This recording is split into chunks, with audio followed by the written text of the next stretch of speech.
All right, Lucy, welcome back. Episode 3. We got a lot of good stuff going on. So this episode would be what? Thought Control 2.0? Sure, I like that. Thought Control 2.0. 2.0. So we're talking more about how to control our thoughts. Last time we talked over an article. It was really good. 8 different points on how to Yes. control your thinking. Yes. And we dissected 2 of the 8, and we're going to do 2 more. Yes. So we got 2 more. Yes. Okay. I have one that I picked that I really love. All right. Do you want to You fire got away? one. I don't know. Did Sure. you pick the same one? I don't know. Which one did you pick? I picked identifying your limiting beliefs. That is not the one I picked, but that is a good one. It is a good one. So why don't you go ahead and You want me to start? Yeah, let's talk about identifying your limiting beliefs, because I think this is huge, It is. right? People limit themselves all the time. They do. All the time. I see it in my personal training. I just see it in everyday, conversation and We're dealing so with people. casual about it. We don't even recognize how often we are stating things that are a limiting belief. Constantly. And the first words that come out is I can't. I can't. And I was actually talking with a personal training client the other day, and they're always like, oh, I can't, it's heavy, or things like that. And I always say, whether you can or you can't, you're right. Because and then they're like, okay. Oh, okay, I'll do it. I can do it. And they're just like, and Right. pushing through it. And then they figure out, even just that little telling yourself that you can't, that started that chain in there. Right. In your brain, and then it filters to your muscles, and it's like, I already told myself I can't lift this. So you won't. So it doesn't happen. And I watch it 9 times out of 10, they can't lift it. But then if I'm like, no, let's reframe that. You can, whether you can or you can't, you're right. You can. And then they lift it. It's so powerful. And what I thought would be really good is I want to share some of the points that she shares in her blog. This is from soulsalt.com was the website. And so I thought, okay, I'll share some information from hers, and then I would share some practices, some principles that you can execute today to correct the behavior. Yeah. Awesome. So she talks about that inside voice, just like you were talking about, and how, whether you can or can't, right? It's up to you. Right. So some examples of limiting beliefs. People say things like, I'm not good with relationships. I'm never going to get what I want. Everyone is against me. I never have enough money. I say that one. Don't we all? I could never start my own business. These kinds of limiting beliefs, they take you away from what you want and what you need. That's kind of her take on that. She says that basically it's this negative self-talk. It runs your life. It causes stress, anxiety, and perpetuates that unattainable perfectionism mindset. So how do we identify those and then put a stop to them and retrain ourselves to execute better, more useful behaviors? So she says the first thing to do is to really start writing them down, right? To begin identifying them, you have to write them down. So I've actually been through this practice myself, so I can vouch for it. I know that it works. It is a commitment, just like any other thing that we're discussing in any of our podcasts. It requires awareness, and it requires a commitment, and it requires discipline. So I wrote down 6 steps. So number 1 is watching as it creeps into your language or your actions. So you've got to take notice of that. And I feel like it's important to write those things down. So go to the store and get yourself one of those tiny little notepads and a pen, and that is dedicated to writing down every time you catch yourself thinking or speaking a limiting belief, and you write it down. I think this could be a lot harder than it sounds at first for some people. It might be, because I think that there's, like I said, it's so casual. We do it so casually, we don't even recognize that we're doing it. So you really have to watch. What I will say is that if you can start paying attention and you notice even one, that will begin opening your eyes and your mind to the other times that you're saying it. Yeah, I think so. I promise if you can just even start to notice one and start writing it down, you will become more aware of other things that you're saying. Yeah. So after you've written it down, this was my next step was to challenge the validity of the limiting belief. So that requires picking it apart and really reflecting on your history to challenge the validity of it. I think if you say I'm quick to get upset, I'm always quick to get upset. That's one that comes to my mind, because I noticed that I didn't like the way I felt when I was not quick to anger, but quick to frustration, or I think what was really happening is I would jump to conclusions, and it wasn't always a positive conclusion that I was jumping to about myself and what I was capable of, or if I was prepared for something, or if I could handle something. And so I began challenging it. Okay, if I look at my past, if I look at my pattern throughout my life, how many times have I done something that I was convinced in the beginning I couldn't do? Right? And so when you begin to challenge the validity with your patterns of behavior, you begin to dismantle the power of that belief, because you've proven something different in your life. And as you start to reflect and get better on remembering those accomplishments from your past, you'll start to dismiss that limiting belief so much faster, so much easier.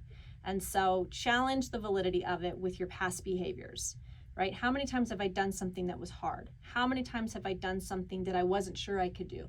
When I was handed an assignment at work that was daunting, how did I go about accomplishing that task?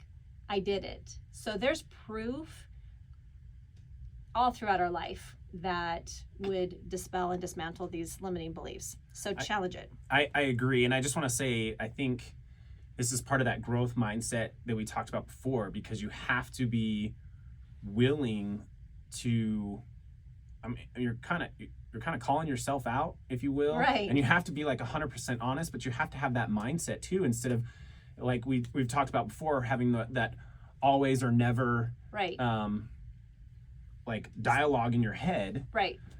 You have to, like, okay, why am I doing this? A, because I want to grow and I want to get better. So I'm growth mindset. So I'm going to sit there and I'm going to have an honest conversation with myself, and not just go, yeah, well, I always feel like this, or I always do that. And I'll be like, hold up. Right.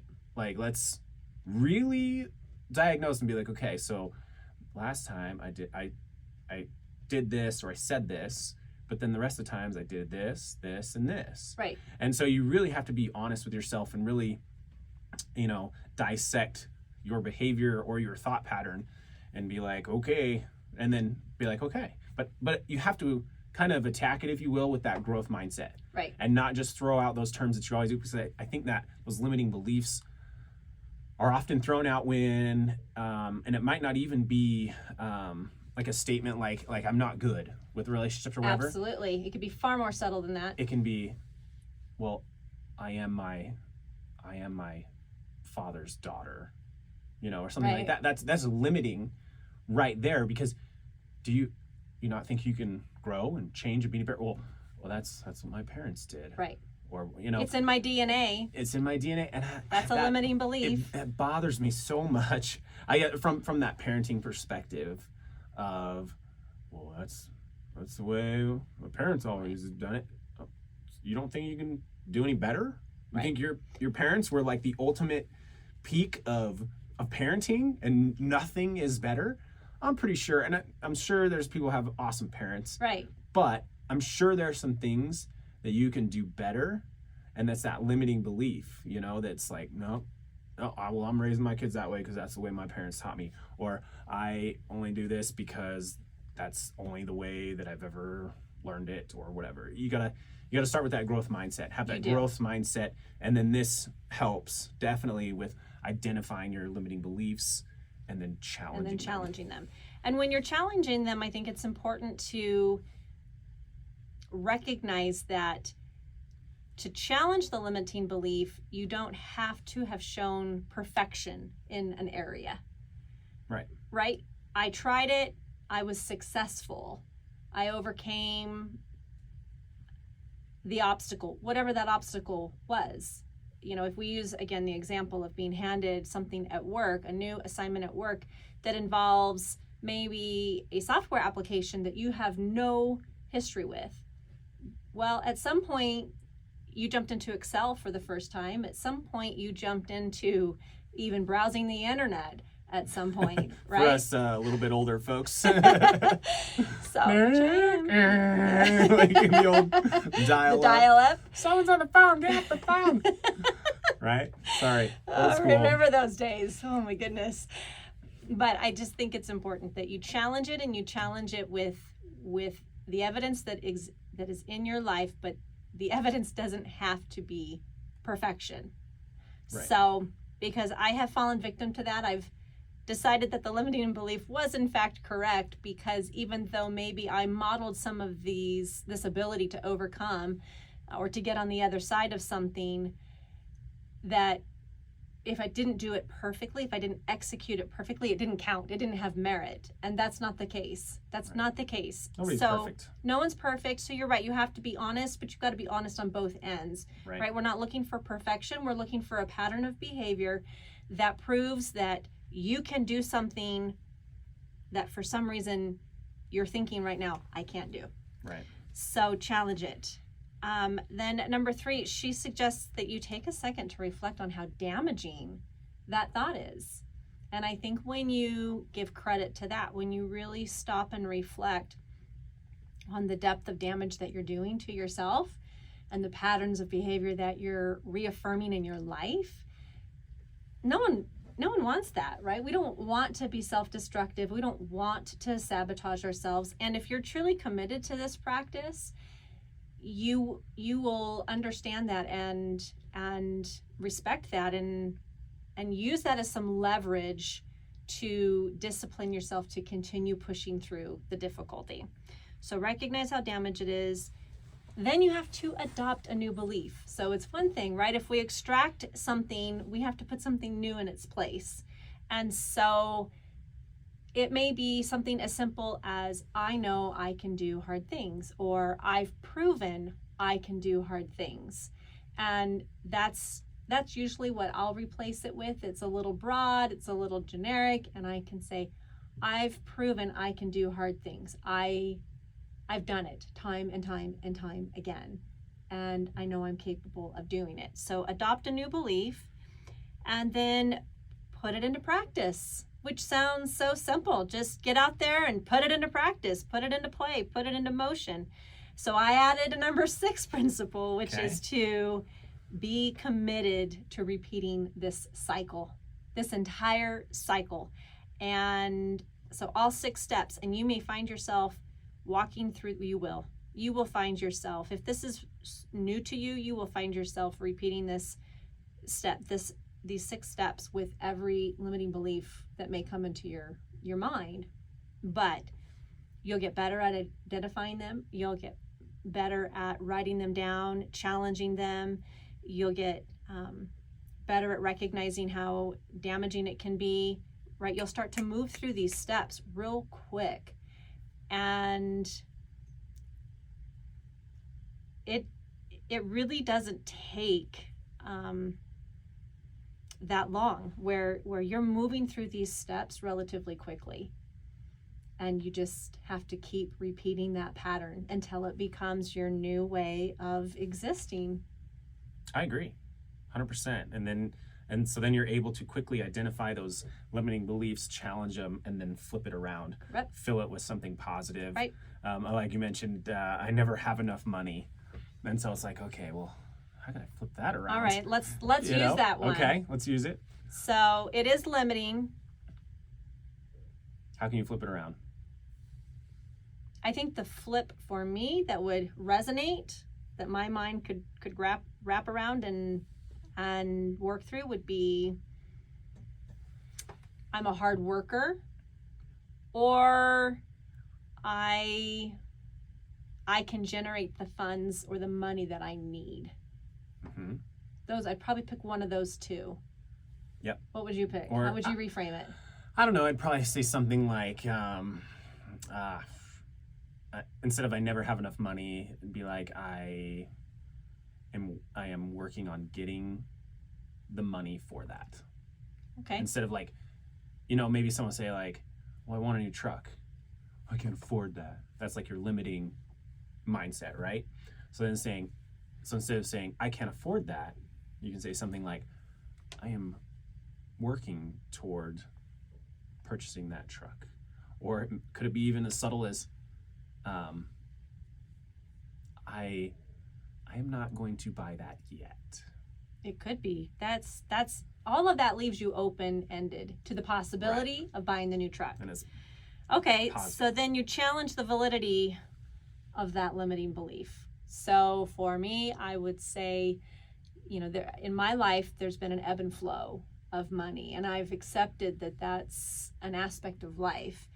And so I would reflect on those times when I've been creative or resourceful or have made other types of changes in my life when in terms of handling money, where I have proven that I can take care of myself. I think also I would even just look at my current situation, my current economic status, and maybe itemize the comforts of life that I afford month to month without any thought, right? So it could be, that would be too difficult for me to just take a minute to reflect on times I've been creative, on how I've handled money, or how I've been disciplined with money, and then just reflect on the comforts that I enjoy every single day and take comfort in that. That's probably how I would challenge it.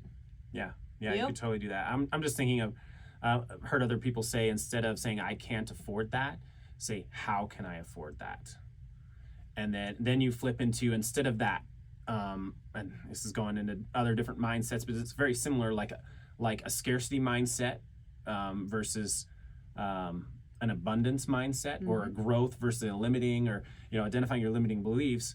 So instead of going into the scarcity mindset of saying I can't afford that, or I'll never have enough money, then flip it and go, okay, how can I afford it? I love that. Do I need, start thinking through that process, challenging it, like, okay, so here's this, and this. How can I monetize whatever? Or do I need to get another a side hustle, part-time job, something like that? So you're starting creative and growth. You're not going to grow if you keep just cutting back, having that scarcity mindset. You have to have that abundance, that growth mindset. And then, and when you ask that question, how can I afford this? Your brain automatically goes into a creative space where you begin finding and creating solutions to the problem. Exactly. But when you say, I don't have enough, I'll never have enough, the brain is completely shut down. There is no... And you've just accepted. It, and nothing, I can't change anything. There's I can't nothing I can do. But how can I afford that? That all automatically opens your brain to being resourceful and creative and finding a solution. So I love that. Okay, adopt a new belief. I think just even asking that question, how can I afford it? Putting that into practice, and then repeat. Repeat. Yeah, I like it. Beautiful. I love how all of these practices that she talks about, they're all interconnected, right? They all build on each other. So I can't recommend reading through the whole article enough, but I know that we're going to dissect all 8 principles, and so I'm looking forward to hearing your thoughts on the principle you selected today. But I'm going to leave the listeners with this challenge. Let's hear it. Small notepad and a pen, and commit to writing down the limiting beliefs that you think throughout the day. I like it. Just start there. It's a great idea. Yeah, it's simple, Yep. great idea. Yep. And helps you identify, and then you can change that mindset. Right. And if you're further along in this practice, if this is something that you've already been working on and trying to adopt in your life, maybe you're in a position where you're ready to practice all 6 steps, and that can be your challenge. So wherever you're at in this process, maybe decide, out of these 6 steps, which ones do you need to still work on and build upon, and challenge yourself for 30 days and see what you come up with. And we'll make a little clip of this challenge, and I'll put the 6 steps in the comment section. All right. Sounds good to me. All right. We got another good challenge. We have a lot of challenges. Yeah. We do. People are not going to have any free time on their hands. They're going to be too busy. How's it going with your cold shower Don't challenge? ask, please. Baby steps, 1% better every day, right? Yes, I've thought about it. I've filled up the tub. Okay. I've gotten pretty close. I've sat in the tub and it's gotten cold. So that's good, and same thing with a shower. You can start with a hot shower. Yes. Then flip to cold for 30 seconds. So the thought is there, right? The thought is there. And then it leads to action. Yes. And then it leads to results, really right? close. So changing the behavior. I'm really, really, really close. That's good. And what's interesting is now my feed is flooded with the benefits of cold showers, and so thanks for that. You're welcome. You're welcome. Wow, this is amazing. She cured her cancer. I don't know. There's a lot of good benefits. It's unbelievable. I think physiological, but then also, I think psychological, and that discipline thing that we talked about. So I just love it. Simple way to discipline yourself. Not like discipline yourself, but like understood. to create discipline. Right? Understood. So which one did you select? Mine I selected, and I love talking about this, but I do it in a slightly different way. Ooh. And this one on here is respond instead of reacting. All right. I like to talk and teach about act instead of reacting, because what's a reaction, right? It is something happens and you're just that instantaneous. It's a spontaneous response that you've given no thought to at all. It's right. And sometimes you react, right? If something hot, you touch the hot stove, we'll say, or hot pan, then you react, right? That's that natural whatever. That's like those times when you need to react, right? But that's like our built-in it's appropriate, like safety measures, if you will, for ourselves. So that's appropriate. But there's times, and talking most here with interactions with people, with thoughts, with all those things, that it's better to act instead of react, or in this case she said respond instead of react, which but I like act instead of react, because the acting motion means that you went through a process, however long it may be, to then act on whatever's happening or going on, instead of just having this immediate reaction. So she says that reaction is emotional. You take action immediately based on beliefs, biases, prejudices, without thinking, right? So you just like whatever, however you've grown up. Your mouth is moving faster than your brain. Yes. It's like whatever experience you've had, make that like little 2-second reaction. So the key is to act instead. So acting, and let's see, response. So she says when you respond, you take a moment to process your initial emotional reaction before taking action. So I like to teach this. So I speak and consult on leadership based on emotional intelligence. And mentioned before, I'm military. I like acronyms. All the military like acronyms, but it's simple, scientifically proven, like using like 3 steps, like that resonates with people a lot easier. So I have this acronym. It's called the SEE acronym, SEE, to see other people. But this can also help you act instead of react. So the first step is to stop. And she mentions this. She says, take a moment to process your initial emotion, right? So you stop or pause, and this can be a long pause, it can be a short pause. So short pause would just be like, whatever, you're having a heated discussion or a discussion that gets heated, like at work or whatever, and then you're like, and you pause for a second, be like, okay, all right, what's going on here? Like take that pause. Or maybe you're getting some feedback from the individual that's like starting to ramp things up, and you notice that, so then you pause. Or maybe you notice yourself getting ramped up. Here's that emotional intelligence, understanding yourself, understanding others, managing the impacts. So then you pause and be like, oh, I'm getting heated here, so I need to slow my roll for a second. And you can pause in that moment and assess and then continue.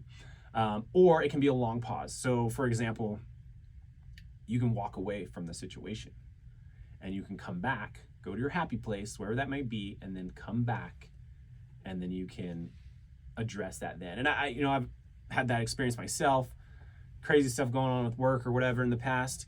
And I was like, I need a minute. And so I left. My happy place is the mountains. So I went up the mountains, hiked in somewhere by myself. I sat by like this little lake and just like processed everything, right? And it was good. And then I came back and then was able to handle that situation much better. And you can do that. And I highly recommend a lot of people, take a minute to get away from the situation. I mean, that it might take that if you're in those really, and if like, it's in a really heated whatever, it's like get away from that situation. Quickly, what advice would you offer someone whose work, you use that example, so let's say your work environment doesn't allow for that kind of flexibility. Hey, I'm going to be up in the mountains for 20-30 minutes, Go to or the bathroom. Just go to the bathroom and take a walk visualize. Walk around the building, excuse yourself from the meeting. Like, I've been in meetings where things are getting heated, and even to just step out of the meeting. Okay. Like, gather yourself. You can go back in. Mine was just an example of I was able to walk away for a long time and then readdress like a day later. Right. Which and that sometimes was great. That's an option, and sometimes you have to find a way to pull yourself together really quickly. Yep. So excuse yourself to the bathroom, or excuse yourself to step outside in the hallway, breathe for a sec, and then it goes on to the next thing that I like that she mentions. And then you can also do this in just the moment in those conversations as well. But you stop or pause, and then you observe your emotions and thoughts before responding in a way that aligns with your core values. Okay, so you observe your emotions. So I'm going to tell you a quick story. I've mentioned this, many times before. Back when I was flying airplanes, we used to have to do stand-up. And they basically put you in a complicated scenario. I'll keep this story short. They put you in a complicated scenario, like flying along, your engine goes out, and you have to stand there and you have to basically recite everything. First you do it not flying, and then they do it for real when you're flying. And it's to prepare you to observe what's going on, evaluate all your instruments and everything that's going on in the aircraft, and then take the proper action. So similar to this, and we can apply this in our daily interactions in business, as leaders, as individuals, whatever. And she even mentions you observe your emotions and thoughts before responding, but you also observe theirs and the input that they're giving you, because oftentimes this is a two-way thing. Right. We're having some interaction with somebody. Right.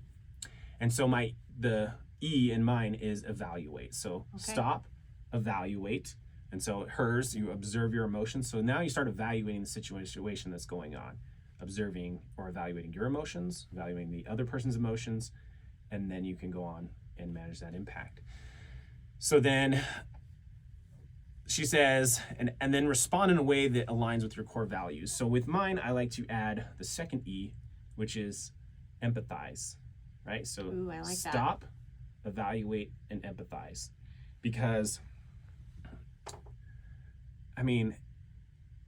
you have to try and understand that individual or that scenario or whatever's going on, and you got to show empathy. You got to be like, okay, let's see, this person is visibly upset. This is what you're evaluating, and this person's visibly upset. Okay, now you start saying, why are they so upset?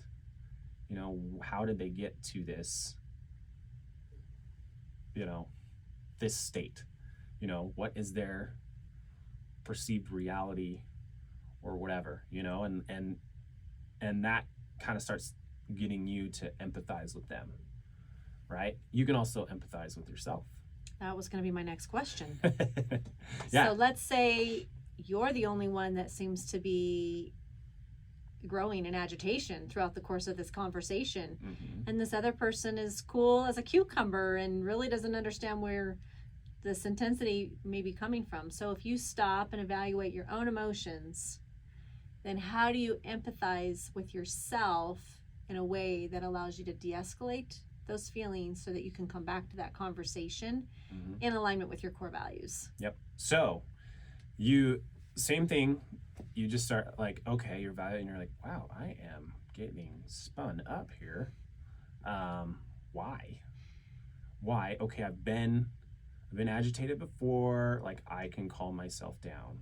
Like, you just recognize and show empathy to yourself. You're like, okay, just, hey, you need a minute. You're getting fired up.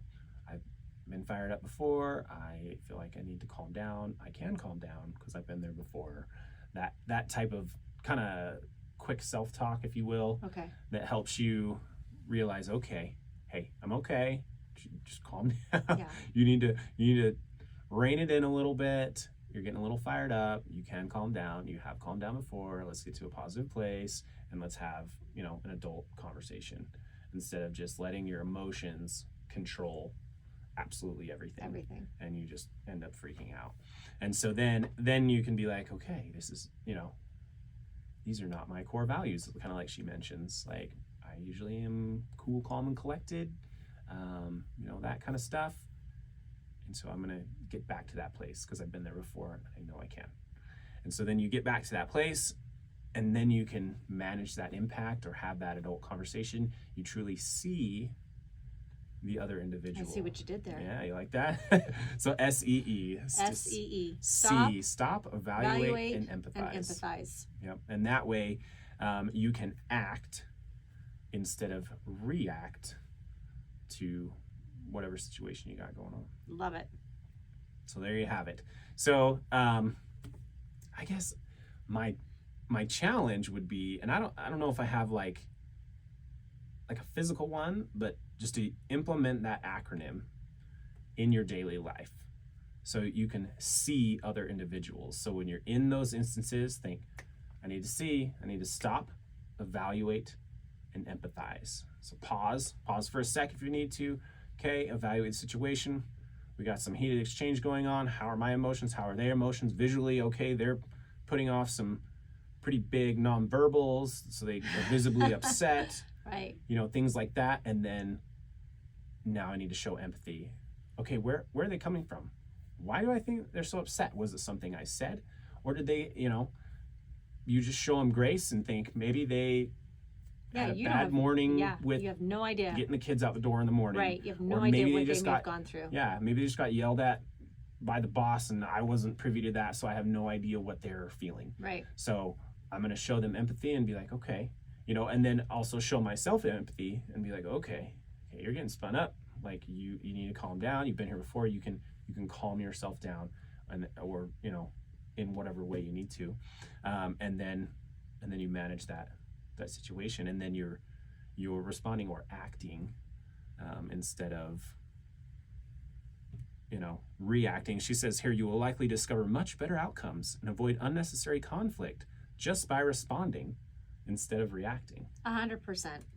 And I think it comes to mind something else is oftentimes miscommunication is like something like 90% of our problems, right? So what happens generally with miscommunication? Maybe one person miscommunicates something, either says something wrong, and generally the second action is someone reacts and is like, what? Why did you? And then like gets all spun up, and instead of that person that heard. I wish I didn't know so much about what you're talking about. I mean, Don't we all? But that's how we got here, right? We Right. learned from this growth mindset. So we're Absolutely. here to share this and grow with everybody. But this is like, so this is with the communication piece is just take a minute. I mean, you could use the C acronym in all your communication. Not You just should. I'm sitting here thinking, all right, I'm going to make a commitment to reflecting on the C acronym before I even engage in conversation.